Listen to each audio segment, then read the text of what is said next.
Liquor தண்டா. தாகம் தணிப்பதில் நீங்கள் ஒரு ஃபேண்டா. உங்களை போல் நடுவர் இந்த தமிழ்நாட்டுல உண்டா? அந்த எதிரணிக்கு தீர்ப்பு சொல்ல நீங்க என்ன மண்டா? மண்டா நீ ஊரா சாப்பிட்டு ஆயிட்டா குண்டா. நீ ஒரு கறி புடிச்ச அண்டா. நானும் கவிதை வச்சிருக்கேன் சார். என்னைய கருப்புன்னு மட்டும் சொல்லாதீங்க. ஏன்? காக்கைக்கும் தன் குஞ்சு பொன் குஞ்சு சார். இந்த அப்படி ஓரமா வச்சு கொஞ்சம் பா என்ன பேச்ச அபு சார் வந்து உண்மையிலே சொத்து பத்து தான் மனநிறைவான வாழ்க்கை. குடும்பத்துல சொந்த பந்த வேணான்னு பேசிட்டு போனார்ல நடுவர் அவர்களே. நான் கேக்குறேன், இந்த மின்சாரம் இல்லைன்னா வீடு மட்டும்தான் இருட்டா இருக்கும். சொந்த பந்தம் இல்லைன்னா அவருடைய வாழ்க்கையே இருட்டா போயிரும். அதனாலதான் நாங்க யூபிஎஸ் பேட்டரி வச்சுக்கிறோம். ஒரு பெண் பந்தக்கால் போட்டு வந்தா தான் நீங்களாம் சொந்த கால்லே நிப்பீங்க. அதனாலதான் நாங்க மண்டபத்துல கல்யாணத்தை முடிக்கிறோம். கல்யாணம் முடியாத வரைக்கும் நீங்களாம் சாதாரண மனுஷன். கல்யாணம் முடிஞ்சா தாங்க நீங்களாம் புருஷன். ஏய் நான் புருஷன், நீ புருஷனா? நீ யாரு புருஷன்? பத்துமா புருஷனா? ஓ பொண்டாட்டி கொழுந்தியாடா. நீ வேற பதட்டத்துல பொண்டாட்டி வேற மாத்தி சொல்றாயா? ஆனா உண்மையிலே நடுவர் அவர்களே, சொந்தம்னாலே அன்பு, சொந்தம்னா பண்பு, சொந்தம்னா தெம்பு. அவளை நம்ப வாழ்க்கை ஓரமா கிடக்கு கம்பு. உண்மையிலே பாருங்க நடுவர் அவர்களே, வேற சொத்து பத்துன்னு பேசினாரே. இப்ப பொண்ணு பார்க்க போகும்போது இவங்க சொத்து பத்திரத்தை தூக்கி தலையில வச்சுக்கிட்டு போய் உங்க வீட்டுல பொண்ணு இருக்கா, உங்க வீட்டுல பொண்ணு இருக்கா, சவத்த பொண்ணா இருக்கான்னு கேட்டா பொண்ணு கொடுப்பாங்களா நடுவர் அவர்களே? அப்படி எங்க சொந்த பந்தம் அத்தை மாமன் மச்சான் அங்காளி பங்காளி எல்லாம் கூப்பிட்டுக்கிட்டு ஒரு வேனோ பஸ்ஸோ எடுத்துக்கிட்டு போய் பொண்ணு கேட்டாதானங்க பொண்ணு கொடுப்பாங்க. அப்படி மட்டும் சொல்லாத. ஏன் நடுவர் அவர்களே? சொந்த பந்தத்தை கூட்டிட்டு போனா கிடைக்கிற பொண்ணும் கிடைக்காம பண்ணி விட்டுருவான்னு. ஏங்க? நான் கார்ல போய் பொண்ணு பார்த்துட்டு வந்து அவங்க எளியாட்டுற போய் சொல்லி விட்டு வந்துடுறாங்க. அவன் தண்ணியை போட்டு சுட்டுறான் கொடுக்காடுற அப்படின்னு. அவரை ஏன்டா கூப்பிடுற? நான் கதை பெரிய கதை. என்ன கதை சார்? எனக்கு 3 கதை நடந்துச்சு. என்ன கதை? பொண்ணு பார்க்கறதுக்கு சுமோல 6 பேர் போனோம். சரி. ஒருத்தன் சொன்னா ஒத்தப்படையில போகணும், ஒன்னு 5ஆ போகணும், இல்லாட்டினா 7ஆ போகணும். ஏத்தனவனை ஒருத்தனை இறக்கு, இல்லாட்டினா உன்னை ஏத்துனா. சரி. நான் கணக்கு வரட்டுமே எங்க அப்பாவை பத்த ஆத்தாவை ஏத்தி வண்டியில வச்சேன். 7க்கு கணக்கு கொண்டே பொண்ணு வீட்டுல இறக்கி, பொண்ணுக்கு அப்பத்தா ஒருத்தி இருந்தா. 2 பேரையும் பேசிக்கிட்டுங்கன்னு உள்ள போய் பொண்ணு பார்த்து முடிச்சு 100 பவன். அப்பவே 24 வருஷத்துக்கு முன்னாடி 100 பவுனா? ஏன் பொண்டாட்டிக்கு போடுறோம்னாங்க, நீ வாயை திறக்காத. 100 பவனும் சொத்து பத்து எல்லாம் தர்றோம்னாங்க. நம்பி கிளவிய மறுபடியும் வண்டியில ஏற்றி வீட்டுக்கு வந்துட்டோம். ஃபோன் பண்ணிட்டாங்க பொண்ணு இல்லைன்னு. எங்க அப்பத்தா பண்ணி விட்ட வேலை தான். என்ன வேலை? அந்த கிளவிகிட்ட சொல்லியிருக்கா, எங்களுக்கு 70 ஏக்கர் சொத்து, முரட்டு பணம், அம்புட்டு நகர், என் பேரை அம்புட்டு சம்பாதிக்கிறேன். என்ன ராத்திரி ஆனா வீடு தங்க மாட்டான்ட்டு வந்துட்டா கிளவி. ராத்திரி ஆனா பட்டிமன்றம் போறோம்னாவில் பொண்ணு கொடுத்துருப்பாங்க. என் பங்காளி ஒருத்தன் இருக்கேன். சரி. நான் எங்கே பொண்ணு பார்க்க போறோம்னாலும் சரி, வேன் டிரைவர்கிட்டே காசு கொடுத்து வச்சிருக்கான். எதுக்கு? போய் இறங்கினோடனே எந்த ஊர் எந்த வீடுன்னு சொல்லுங்கன்னு. நாங்கள் வண்டியை திருப்பிக்கிட்டு வருவோம், இவன் போய் சொல்லிட்டு வந்துடுவேன் கொடுக்காதே அவங்களுக்கு, சொத்துல சிக்கல் இருக்குன்னு. கடைசியில் என் கதை எப்படி தெரியுமா கல்யாணம் முடிஞ்சிச்சு? எப்படி சார்? ஒரு சாதகமே பொருந்தாதுன்னா இங்கே. சரி. நான் சாதகக்காரனை முத நாளே பார்த்து 20,000 ரூபா காசு கொடுத்து பொருத்தம் சொல்கிறான்ட்டு வந்து அந்த ஆளு 20,000 ரூபாயில எனக்கு ஓகே சொல்லி தான் முடிச்சதே கல்யாணம். உங்க பங்காளி ஒரு தப்பு பண்ணிட்டாரு சார். என்ன? சொத்துல சிக்கல்னா கூட சரி பண்ணிடலாம், உங்களுக்கு குறை இருக்குன்னு சொல்லிருக்கணும் சார். அதான் எப்படி சொல்லுவாங்க, அதெல்லாம் சொல்ல மாட்டாங்க. ஆனா உண்மையிலே நடுவர் அவர்களே, ஆண்பாலும் பெண்பாலும் அன்பால் இணைவது திருமணம்ங்க. அப்படிப்பட்ட திருமண வாழ்க்கை சொந்த பந்தத்தோட இருக்கும் பொழுது வாழ்க்கை எவ்வளவு மகிழ்ச்சியா இருக்கும் தெரியுமா? எப்படி இருக்கும்? அப்படி தென்றல் உறங்கிய போது திங்கள் உறங்கிய போது. ஆஹா ஆஹா.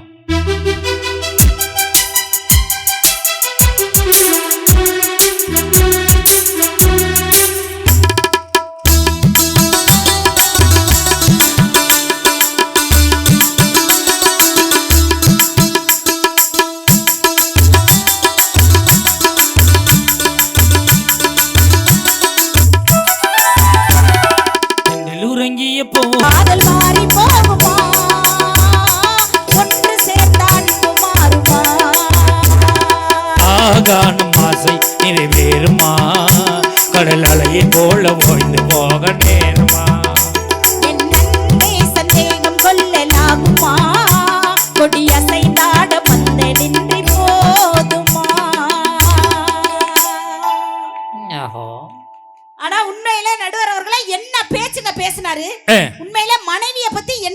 சொன்னாரு. சொந்த பந்தங்கிறது மனைவிங்கிறதே குடும்பத்துல எவ்வளவு மகிழ்ச்சியான உறவு நடுவரோட அந்த மனைவிய நான் கேக்குறேன் தெரியாம தான். நாங்க கல்யாணம் ஆகி உங்க வீட்டுக்கு வரும் பொழுது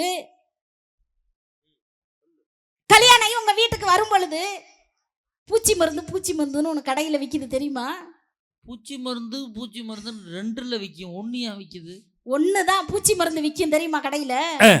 அந்த மருந்தை வாங்கி தண்ணிய ஊத்தி கலக்கிட்டு காதுல ஊத்துனா செத்து போயிருவாங்களாம்ல. ஏன் வாயிலே ஊத்த வேண்டியானே? வாயில தான் ஊத்த முடியாது, மூடிக்குவாங்க. தூங்கும் போது காதுல ஊத்து, நம்ம வாட்டுக்கு ஊத்திட்டு போயிடலாம். ஊத்துனா செத்துருவாங்களா? உமாநாத்து தூங்கையில பாத்திருக்கியா? யார் நடுவர்களே, அப்படி எதுக்கு நாங்க பண்ணணுமாங்க மனைவிமார்கள் குடும்பத்துல? பண்ணணுமா? அதான் பண்ணி விட்டுடு. அது மட்டும் கிடையாதுங்க. உண்மையிலே பாருங்க, நைட்டு வந்து கரண்ட் ஆஃப் ஆயிருது. கரண்ட் ஆஃப் ஆனவுடனே கொல்ல பக்கம் பெரிய கிணறு இருக்கு. அந்த கிணத்துல தான் அந்த அபுசார் பொண்டாட்டி அவரை பிடிச்சி தள்ளி தான் விட்டு கொன்னுச்சா.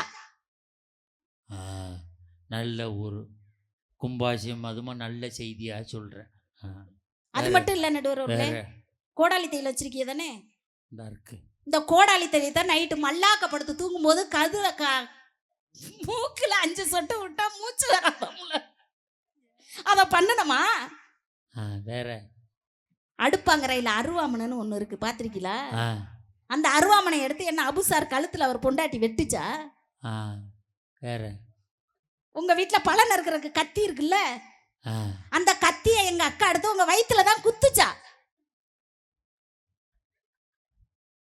சொந்த பந்தம் என்னங்க நாங்க பண்ணணும்?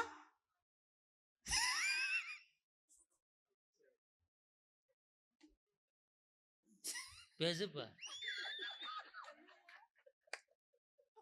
நடுவர் அவர்களே, செஞ்சமானதாங்க கேட்டணும். சொந்த பந்தம் அப்படி செய்யறோமா குடும்பத்துல? எவ்வளவு பாசமாங்க நாங்க பாத்துக்கிறோம். இங்க பாருங்க, எங்க பெண்கள்லாம் அழகா மேட்சுக்கு மேட்சா நாங்க ட்ரெஸ் போட்டுக்கிறோம். ஏன் பெண்கள் நாங்கெல்லாம் மேட்சுக்கு மேட்சா ட்ரெஸ் போட்டுக்கிறோம்? எதுக்கு? கட்டுன புருஷன் தான் மேட்சா இல்ல, போட்டுக்கிற ட்ரெஸ் ஆவது மேட்சா இருக்கட்டுமே போட்டுக்கிட்டு குடும்பம் பண்றமா இல்லையா? நாங்க ஏன் தெரியுமா ஆம்பளை மேட்சுக்கு மேட்சா ட்ரெஸ் போடுறது இல்ல? ஏன் போடுறது? கட்டுனது மேட்சா இல்ல, கட்டிக்கிறது மேட்சா இல்ல, அவ்வளவுதான். இவ்வளவு பேச்சு பேசினாருலங்க. மனைவியை பார்த்து ஒரு நாளைக்கு எத்தனை டீ போடுறாரு?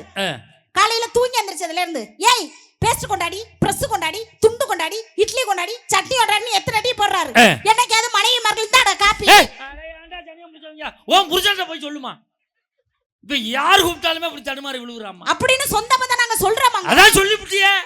எப்படிங்க நாங்க வந்து மகிழ்ச்சி குடும்பத்துக்கு நாங்க வந்தவன மகிழ்ச்சி இல்ல சொத்து தான் முக்கியம்னு எப்படி நடுவர்களே பேசலாம்? உண்மையிலே பாருங்க, ஒரு வாழ்க்கை என்பது நிலையான அன்புக்கு பிரிவில்லை, சொல்லாத சொல்லுக்கு அர்த்தம் இல்லை, தேடும் பாசத்துக்கு தோல்வி இல்லை. உண்மையான குடும்ப உறவுகளுக்கு சொந்த பந்தங்கள் இருந்தால்தான் வாழ்க்கையில மகிழ்ச்சி மனநிறைவு கிடைக்குங்கிறத அழகா எப்படி தெரியுமா சொன்னாங்க? எப்படி சொன்னா? அப்படி குங்கும பூவே கொஞ்சம் இருந்தா வாழ்க்கை சிறப்பா இருக்கணும் நடுவர்களே.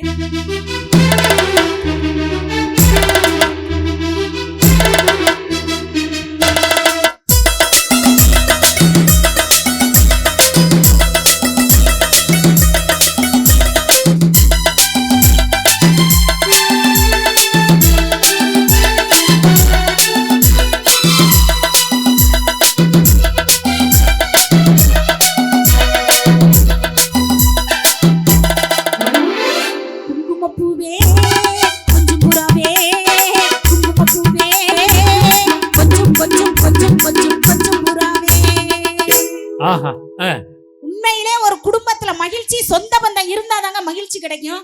உண்மையிலே சொந்த பந்தத்துல மனைவிக்கு கல்யாணத்துக்கு அப்புறம் தாரம்னு ஒரு பேர் இருக்கு. மனைவிக்கு தாரம்னு ஏன் பேர் வச்சான்? ஏன் தெரியுமா மனைவிக்கு தாரம்னு ஒரு பேர் வந்துச்சு?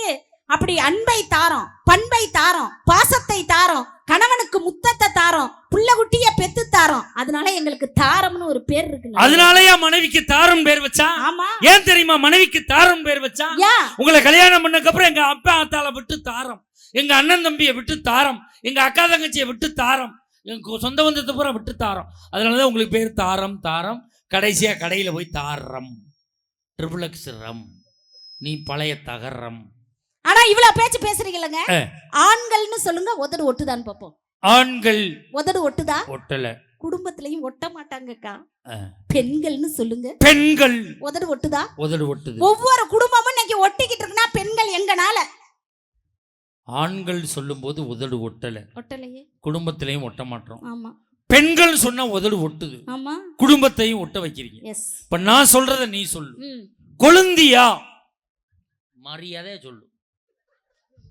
கொழுந்தியா? உதடு ஒட்டுதா? இல்லையே. உதடு மட்டும்தான் ஒட்டாது. பேசு, அவ்வளவுதான். நடுவர்களே, நம்பிக்கை இல்லாத இடத்தில் அன்பு இருக்காதுங்க. அன்பு இல்லாத இடத்தில் சந்தோஷம் இருக்காது. சந்தோஷம் இல்லாத இடத்தில் வாழ்க்கை இருக்காது. அப்படி நம்பிக்கையும் சந்தோஷத்தையும் கொடுப்பது சொந்த பந்தம். எப்படி தெரியுமா கொடுக்கும்? எப்படி? பால் வண்ணம் பருவம் கண்டு மாதிரி கொடுக்கும் பாருங்க.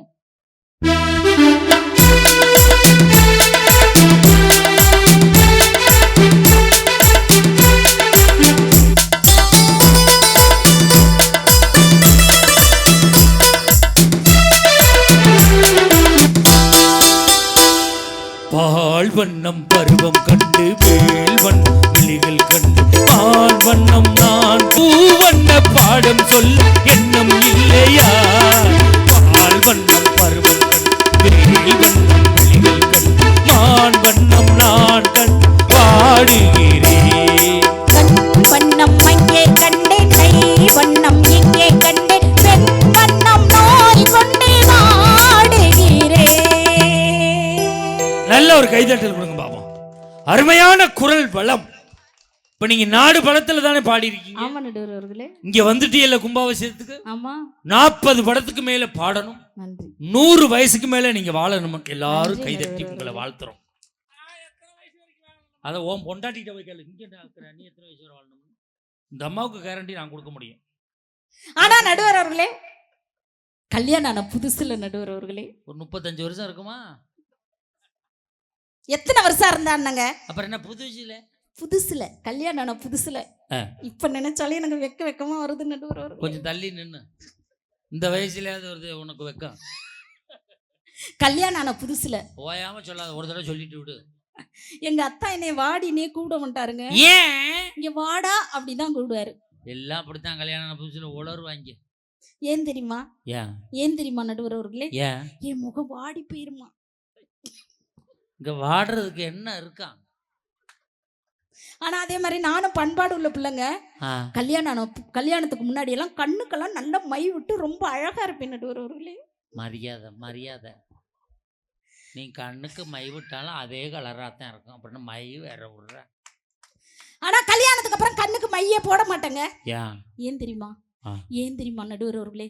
அத்தான் கண்ணுக்குள்ள இருக்காருல்ல, அதனாலதான். சத்தை இறக்கி விடு, வெளியே திரும்ப போயிட்டு வரட்டும். உள்ளே உட்காந்து அவிஞ்சு போயிட போறான். உண்மையிலங்க கல்யாணத்துக்கு முன்னாடி எல்லாம் எந்த ஒரு காஃபி டீனாலும் அப்படி சுட சுட ஆவி பறக்க பறக்க பறக்க குடிப்பேன். ஆனா இப்ப எங்க அத்தை நான் கல்யாணம் முடிச்சோன்னா அதுக்கப்புறம் எந்த ஒரு காஃபி டீனாலும் அப்படி ஆத்தி ஆத்தி ஆத்தி ஆத்தி ஃப்ரிட்ஜுக்குள்ள வச்சு அப்புறம் தான் குடிப்பேன். அடியாத்தி. ஏன் தெரியுமா நடுவர்களே? அத்தான் நெஞ்சுக்குள்ள இருக்காருங்க, சுற்றும்ல. தள்ளியரு பக்கத்துல வந்தா மீசை குத்துனாலும் குத்தும். நீ இந்த வீட்டை விட்டு கிளம்பி 1.5 மாதம் ஆச்சு. உன் பொண்டாட்டி ஒரு மிஸ்டு காலாவது விடுதாடா. இவனே சுவிட்ச் ஆஃப் பண்ணிட்டு சுவிட்ச் ஆஃப் மாமோய் அப்படின்னு உட்காந்துருக்கான். குடும்பத்துல இப்படி மகிழ்ச்சி சந்தோஷம்லாம் எப்ப கிடைக்கும்? எப்ப கிடைக்கும்? அப்படி சொந்த பந்தத்துக்குள்ள மனைவிங்கிற சொந்தத்துல இருக்கும்போது இவ்வளவு அன்பெல்லாம் கிடைக்கும். இப்போ உங்க மனைவி உங்களுக்கு சாப்பாடு போடுறாங்க. ஏன் பொண்டாட்டியா? ஆமா. அந்த சாப்பாட்டுல ஒரு முடி விழுந்துருதுங்க. உங்களுக்கு கோவமா வராதா? முடி கிடந்தா கோவம் வராதா? அப்படி திட்டுவீங்க. ஆனா நான் எங்க அத்தானுக்கு சாப்பாடு போடும்போது அந்த சாப்பாட்டுல முடி கிடந்துச்சுன்னா அப்படி அழகா அந்த முடியை எடுத்து வச்சுக்கிட்டு என்ன பாப்பார், முடிய பாப்பார், முடிய பாப்பார், என்ன பாப்பார் பார்த்துட்டு ஒரு வார்த்தை சொல்லுவார். என்ன சொல்லுவார்? அப்படி அழகா சொல்லுவார், இந்த முடி இந்த தட்டுல இருந்தாலும் அழகு, உன் தலையில இருந்தாலும் அழகுடி செல்லும் அப்படிம்பாரு. கூறு கட்டவை எப்படி ஓ முடிதான்னு கண்டுபிடிப்பாரு. அதுதான் சூட்ல பட்ட உடனே அது சாயம் போய் வெள்ளையா இருந்திருக்கு. டை கரைஞ்சிருக்குமே, எப்படி இருந்தாலும் கண்டுபிடிச்சான். ஏங்க அப்படி பண்றீங்க? ஏன் அப்படி பண்றீங்க? டை நல்லா டை அடிக்கணும் கேக்குறியா? ஆனா உண்மையில நடுவர்களே, ஒரு வாழ்க்கை என்பது சொந்த பந்தத்தோட இருக்கும்போது தாங்க மகிழ்ச்சி கிடைக்கும். இப்ப நைட்டுக்கு 2 மணிக்கு குழந்தை அழுகுது. நைட்டு 2 மணிக்கு குழந்தை அழுகும் போது இவங்க சொத்து பத்திரத்தை பணக்கட்டை எடுத்து அந்த குழந்தை முன்னாடி இப்படி ஆட்டினா அந்த குழந்தை அழுகையை நிப்பாட்டுமா நடுவர்களே? குழந்தை அழுகும்போது அந்த பெத்த தாய் குழந்தையை தூக்கி தன் நெஞ்சோடு அணைக்கின்ற பொழுதுதான் அந்த குழந்தை அழுகையை நிப்பாட்டும். தாய் தான் எனக்கு ஆதரவு கொடுக்குறான்னு அந்த குழந்தை நினைக்கும். அப்படிப்பட்ட வாழ்க்கை எப்படி தெரியுமா இருக்கும்? எப்படி இருக்கும்? அப்படி என்னை விட்டு ஓடி போக முடியும். ஆஹா.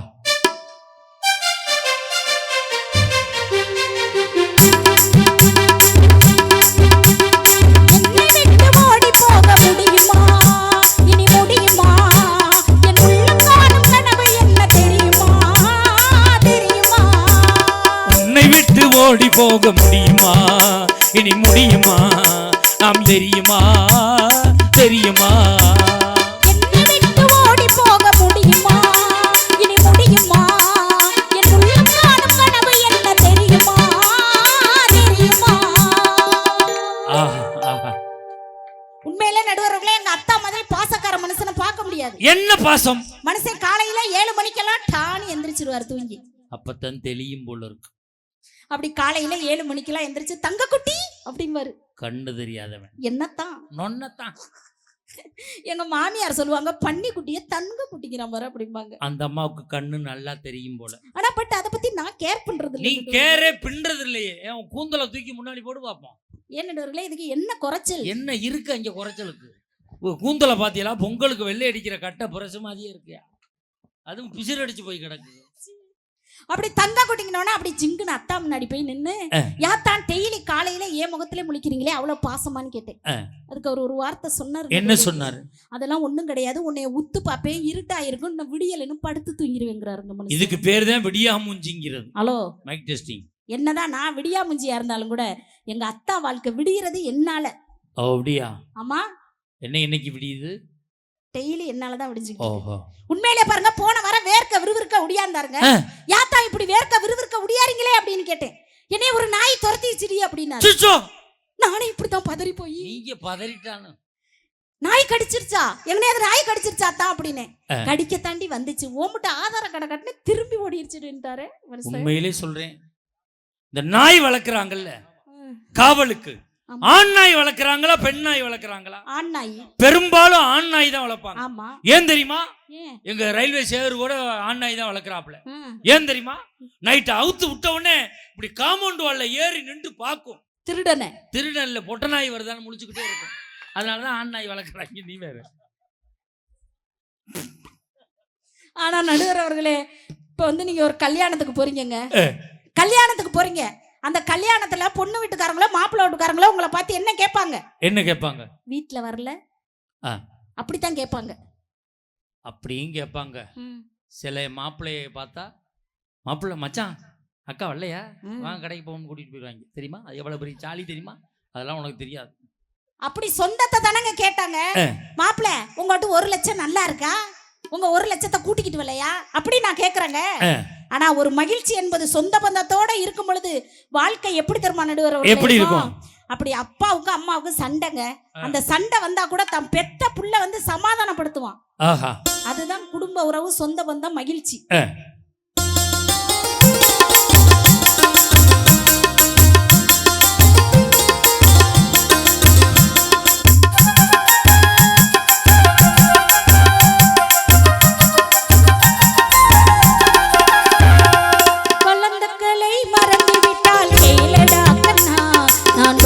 வைத்த ஓவியத்தை பாரடா, இன்று முதல் என்னிடத்தில் வாழ சொல் கண்ணா. அவர் இல்லாமல் எனக்கு வேறு யாரடா கண்ணா, அவர் இல்லாமல் எனக்கு வேறு யாரடா கண்ணா. நான் அடைக்கலமாய் வந்தவள் தான் கூறடா கண்ணா. வளர்ந்த கொள்ளை மறந்து விட்டால் கையிலடா கண்ணா, நான் படித்து வைத்த ஓவியத்தை பாரடா கண்ணா. ஆனா உண்மையிலே நடுவர் அவர்களே, என்னதான் அவங்க பணம் பணம்னு சொன்னாலும் கூட பணத்தை வைத்து மெத்தையை வாங்கலாம், ஆனால் தூக்கத்தை வாங்க முடியாது. பணத்தை வைத்து எல்லா சொத்து சுகம் எல்லாத்தையும் வாங்கிடலாம் நடுவர் அவர்களே, ஆனால் ஒரு தாயினுடைய அன்பை பாசத்தை இவங்கனால விலை கொடுத்து வாங்க முடியுமாங்க? அப்படிப்பட்ட அழகான சொந்த பந்தம் எங்க இருக்குன்னா குடும்பத்துல ஒரு தாய் கிட்ட எப்படி தெரியுமா இருக்கும்?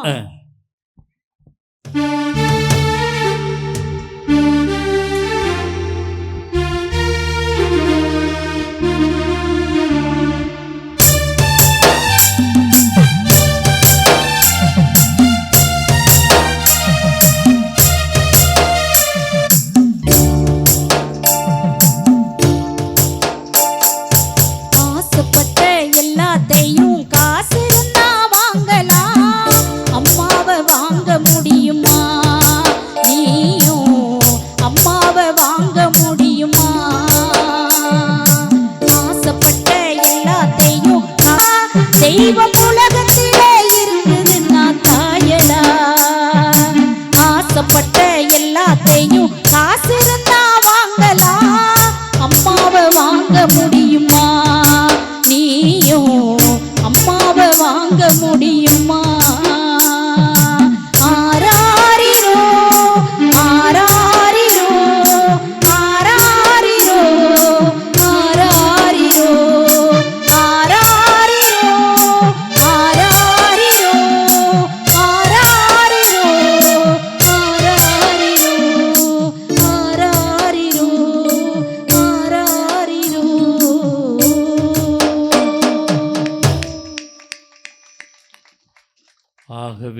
ஆகவே எந்த வகையில் பார்த்தாலும் குடும்பத்தின் மகிழ்ச்சி மனநிறைவு என்பது சொத்து பத்தை காட்டிலும் சொந்த பந்தங்கள் இருந்தால்தான் மகிழ்ச்சி மனநிறைவு என்று சொல்லி ஒவ்வொரு மனிதனும் மாண்டு போகின்ற பொழுது நம்மளுடைய சொந்த பந்தங்கள் தான் நம்மளை தூக்கி செல்மே தவிர இவர்களுடைய சொத்து தூக்கி செல்லாது என்று சொல்லி சொத்து பத்தோடு வாழ்வது வாழ்க்கை அல்ல, சொத்து பத்தோடு வாழ்வது வாழ்க்கை அல்ல, சொந்த பந்தங்களோடு வாழ்வதுதான் மனநிறைவான வாழ்க்கை என்று சொல்லி இதுவரை கேட்டு சுவைத்த உங்களின் திருப்பாதங்களை பணிந்து நன்றி கூறி விடைபெறுகிறேன். நன்றி, வணக்கம். அருமையான பேச்சு, அருமையான பாட்டு. அமருங்கள் உங்கள் சீட்டில்.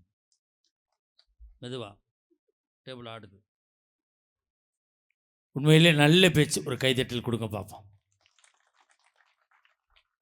சொந்தத்துக்காக இவங்கள மாதிரி யாரும் வாதாட முடியாது.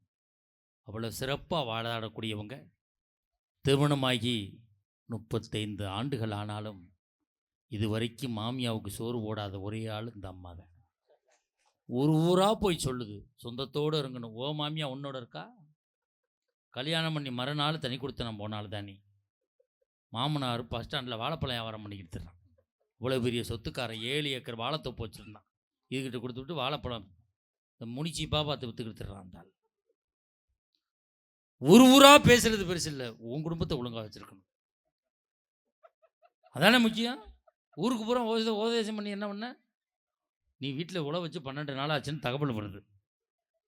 அது ரெண்டும் பாவம் எந்த ஹோட்டலில் சட்னி வாங்கி சாப்பிட்டுக்கிட்டு தெரியுது. உள்ள சொத்து எழுதி கொடுத்துவிட்டு இப்பொழுது இந்த அணியினுடைய நிறைவு பேச்சாளர் உண்மையிலேயே இந்த பட்டிமன்ற உலகத்திலே ஒரு 50 குடும்பங்கள் வயிறார சாப்பிட்றோம் சொன்னால் இந்த மஞ்சுநாதன் என்ற ஒரு ஜீவன் எங்களுக்கெல்லாம் வாய்ப்பை கொடுப்பதால் இன்றைக்கி வயிறார சாப்பிட்றோம்.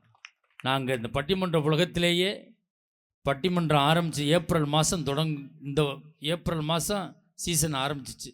இப்போ ஜூன் மாதம் இன்றைக்கி 1ஆம் தேதி நெருக்கி ஒரு 60-61 நாள், ஒரு நாள் கூட ஓய்வில்லாமல் நாங்கள் இயங்கிக்கிட்டு இருக்கோம்னா இந்த கொங்கு மண்ணும் கொங்கு மக்களும் எங்களை வாழ வைத்து கொண்டிருக்கிறார்கள்.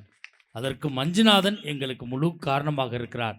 இப்பொழுது இந்த நிகழ்ச்சியினுடைய ஏற்பாட்டாளர் பாசக்குடைய அருமை மாப்பிள்ளை மஞ்சுநாதன்